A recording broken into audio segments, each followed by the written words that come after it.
ములుగు జిల్లా ములుగు మండలం గుర్తూరు తండా గ్రామంలో 20 లక్షల రూపాయలతో నిర్మించిన నూతన గ్రామ పంచాయతీ కార్యాలయాన్ని పంచాయతీరాజ్ స్త్రీ శిశు సంక్షేమ శాఖ మంత్రి దనసరి అనసూయ సీతక్క ప్రారంభించారు. అనంతరం ములుగు జిల్లా కేంద్రంలోని గిరిజన భవన్లో Telangana anganwadi teachers and helpers క్యాలెండర్ను ఆవిష్కరించారు.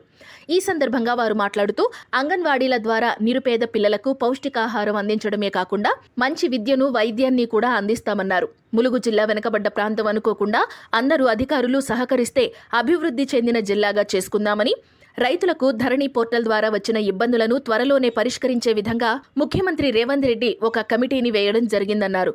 ఆ కమిటీ ద్వారా అన్ని విధాల రైతులకు మేలు చేసే విధంగా చట్టాలను సవరించి రైతులకు మేలు చేసే విధంగా ప్రభుత్వం పనిచేస్తుందని మంత్రి సీతక్క అన్నారు. ఈ గారికి, కలెక్టర్ గారికి, ఐటీడీఎఫ్ పిఓ గారికి కూడా కోరడం జరిగింది, ఏర్పాటు జరిగింది. కాబట్టి మీరు వెనుకబడ్డ ప్రాంతం అని అనుకోవద్దు.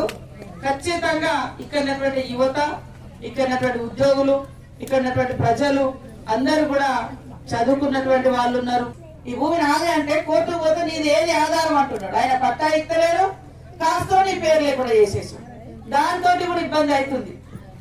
కాబట్టి నిన్ననే ముఖ్యమంత్రి గారు మరి ఒక ప్రత్యేకమైనటువంటి రివ్యూ ఏర్పాటు చేసి మరి మంత్రులు, రెవెన్యూ శాఖ మంత్రి గారు పొంగులేటి శ్రీనివాస్ రెడ్డి గారు వారందరూ కూర్చొని ఈ ధరణిలో వచ్చినటువంటి అనేక సమస్యలు, మోక మీద నువ్వు ఉంటున్నావు, పట్టా వేరే పేరు మీద ఉంటుంది, రైతు బంధు వేరే వాళ్ళకి వస్తుంది, ఈ ఆల్రెడీ బిల్డింగ్ ఉంటుంది, ఎవరికో పోతే మనలాంటి ట్రైబల్ ఏరియాలలో మరి మనలాంటి ఎక్కబడ్డ ప్రాంతాలలో కానీ హైదరాబాద్ సిటీలో కూడా రక్తహీనతతో ఎక్కువ మంది ఇబ్బంది పడుతున్నారు. రక్తం లేక, రక్తం ఎందుకు ఉన్నట్టే సరైనటువంటి తిండి తినక, సరైనటువంటి పౌష్టికారం లేక. ఇప్పుడు మన ఏరియాలో కూడా అవి రాజ్యం. నేను మొన్న ఆదిలాబాద్ పోయినా, నేను అక్కడ ఇన్ఛార్జ్, ఇప్పుడు కూడా అక్కడ ఇంకా ఈ ములుగు ఎక్కడ ఉందో అక్కడ కూడా చూసుకోవాల్సిన బాధ.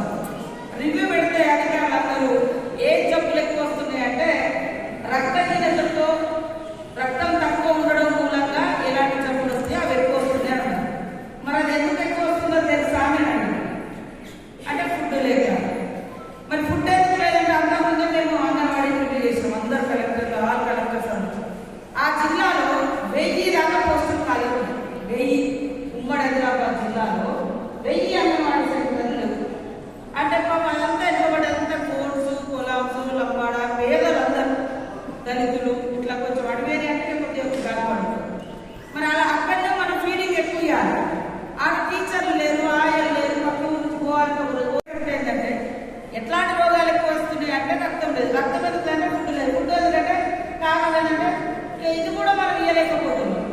ఇది ఇచ్చుంటే కొంచెం కొంచెం ఏదైనా ఆసర అయితే కదా అట్లా. కాబట్టి ఇంకా కూడా మన ఫుడ్ కూడా ఎంత ఇష్టంగా తింటున్నారా, కష్టంగా తింటున్నారా కూడా మీరు అబ్జర్వ్ చేయాలి. గర్భిణీ స్త్రీ అయినా పిల్లలైనా మంచిగానే తింటున్నారా, దాంట్లో నిజంగానే పౌష్టికారం ఉంటుంది, ఏది మంచి బలవంతకంగా ఉంటుంది అనేది కూడా మీరు కొంత స్టడీ చేయాలి, అబ్జర్వ్ చేయాలి, పిల్లలు కూడా చూడాలి, పరిశీలించాలి. అట్లా పిల్లలలో ఎనిమిదిగా కనపడుతుంది. ఒక రక్తహీనతో ఉంటే ఆ బలహీనమైనటువంటి ముఖాలు కనపడుతుంది. దాన్ని బట్టే మనం వాళ్ళకు సరైనటువంటి ఫుడ్ అందుతలేదని అర్థమైంది. కాబట్టి మన గవర్నమెంట్ పెట్టేది అంగన్వాడీ సెంటర్స్లో మంచి ఆహారాన్ని గర్భిణీ స్త్రీలకు అందించి మంచి పిల్లల్ని తయారు చేయాలి. కాబట్టి సెంటర్స్ తక్కువ ఉండడం మూలంగా కూడా అనుకున్న స్థాయిలో పోయేటువంటి పరిస్థితి లేదు. కాబట్టి ఆ సెంటర్స్ లిస్ట్ కూడా చేసి తొందరలోనే అవన్నీ కూడా ఫిల్అప్ చేయాల్సిన అవసరం కూడా ఉంది. మీరందరూ మరి ఇన్ని రోజులుగా మీ సమస్యల కోసం పోరాటం చేసి మీ పోరాటాలలో మేము కూడా భాగస్వామ్యమైన తప్పకుండా మీ సమస్యల పరిష్కారానికి తొందరలోనే మరి కృషి చేస్తారని